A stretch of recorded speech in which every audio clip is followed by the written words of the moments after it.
اعوذ باللہ من الشیطان الرجیم، بسم اللہ الرحمن الرحیم۔ میں ہوں آپ کی بہن بنت ہوا۔ آج میں آپ کے لیے بہترین دعا لے کر آئی ہوں، مسنون اور مجرب دعا۔ اس کے ساتھ ہی میرے ساتھ بہن بھائیوں سے گزارش ہے، جنہوں نے سبسکرائب کر لیا ہے ان کی بہت بہت شکریہ، اور جنہوں نے نہیں کیا، آپ نے میرے چینل کو سبسکرائب کرنا ہے اور شیئر کریں، لائک کریں، تاکہ آنے والی نئی ویڈیو آپ تک پہنچ سکے، اور آپ کے ساتھ جتنے ہی قریب ہیں، اپنے آپ کے رشتہ دار ہیں یا کوئی ایسے ہمسائے ہیں، جیسے کوئی ایسے ہمسائے ہوتے ہیں جن کے وہی مسئلے مسائل ہوتے ہیں، آپ نے وہ بھی مجھے بتانا ہے، یا ان کو یہ وظائف بتائیں تاکہ وہ کریں، ان کے فوائد کا ان کو پتہ چلے۔ میں آپ کے لیے بہترین سے بہترین، اچھے سے اچھے وظیفے لے کر آتی ہوں۔ بہت ہی چھوٹے ہوتے ہیں، اتنے بڑے نہیں ہوتے، اتنا ٹائم نہیں لگتا، اس لیے آپ نے انہیں کرنا ضرور ہے۔ ان کے فوائد بھی دیکھنے ہیں، اور ان کے کرنے کا جو بیان ہے وہ بھی سننا ہے، پورا غور کے ساتھ پوری ویڈیو دیکھنی ہے۔ اس کے ساتھ ہی میرا جو آج وظیفہ ہے وہ یہ ہے، ماں باپ پر رحمت کے لیے دعا۔ ماں باپ پر رحمت کے لیے دعا۔ چھوٹے سے لفظ ہیں، سنیے گا غور سے۔ رب ارحمہما، رب ارحمہما کما ربیانی صغیرا۔ سورۃ بنی اسرائیل کی آیات ہے، رب ارحمہما، رب ارحمہما کما ربیانی صغیرا۔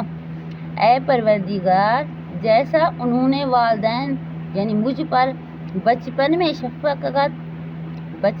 شفقت سے پرورش کی، تو بھی ان کے حال پر رحم فرما۔ اللہ تعالیٰ میرے ماں باپ کو، آپ کے ماں باپ کو رحمت کی بارش دے، اور انہیں جو زندہ ہیں ان کو لمبی زندگی دے، اور جو وفات پا چکے ہیں اللہ ان کو جنت الفردوس میں اعلیٰ مقام عطا فرمائے۔ آمین ثم آمین۔ اس کے ساتھ ہی میں آپ کے پاس لائی ہوں ایک سچی کہانی، جو ہمارے نبی پاک صلی اللہ علیہ وآلہ وسلم کے ساتھ گزری ہے۔ میں آپ کہانی شروع کرتی ہوں، آپ نے غور سے سننا ہے۔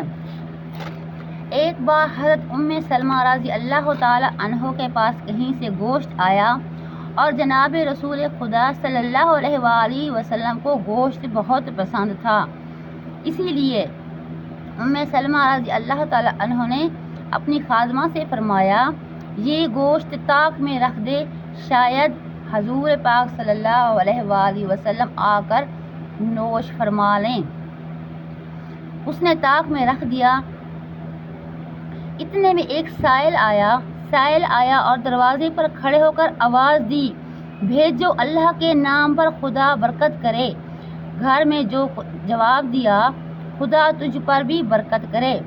اس لفظ میں یہ اشارہ ہے کہ کوئی چیز دینے کے لیے موجود نہیں ہے۔ وہ سائل چلا گیا۔ اتنے میں رسول اکرم صلی اللہ علیہ وآلہ وسلم تشریف لائے۔ فرمایا، اے ام سلمہ، تمہارے پاس کھانے کی کوئی چیز ہے؟ انہوں نے کہا، ہاں۔ خادمہ سے کہا، جاؤ گوشت آپ کے واسطے لے آؤ۔ وہ گوشت لینے گئی، دیکھتی کیا ہے، وہاں گوشت نہیں تھا، فقط ایک سفید پتھر کا ٹکڑا رکھا ہوا تھا۔ آپ نے فرمایا، چونکہ تم نے سائل کو نہ دیا اس لیے وہ گوشت پتھر کا بن گیا۔ میرے بہن بھائیوں، میرے مسلمان بہن بھائیوں، جتنے بھی یہ میری ویڈیو دیکھ رہے ہیں، اس سے پیدا کیا ہوتا ہے آپ ذرا غور کیجئے گا۔ خدا کے نام پر دینے کی یہ نحوست ہے کہ اس گوشت کی صورت بگڑ گئی، پتھر بن گیا۔ اسی طرح جو شخص سیر سے بہانہ بنا کر خود کھا لیتا ہے، وہ پتھر ہی کھا لیتا ہے، جس کے اثر کے سنگ دل کی سختی بڑھتی جاتی ہے۔ چونکہ حضرت کے گھر والوں کے ساتھ خداوند کی کریم کی بڑی عنایت اور رحمت تھی، اس لیے گوشت کی صورت کھلی نگاہوں میں بدلی تاکہ اس کے استعمال سے محفوظ رہیں۔ یہ ہمارے لیے اشارہ ہے۔ ہمارے حضور پاک صلی اللہ علیہ وسلم نے جو سچے واقعے ہیں وہ ہمارے لیے اشارہ ہیں اور ہمارے لیے سنت ہیں۔ ہم یہ کام کریں کہ کوئی بھی در پر جو اللہ کے نام پر لینے کے لیے آئے، اسے واپس نہ بھیجیں، خالی ہاتھ واپس نہ بھیجیں۔ جو کچھ گھر میں موجود ہو اسے دینا چاہیے، چاہے اللہ کے نام پر دیں، چاہے دل میں یہ کریں کہ یہ صدقہ ہے۔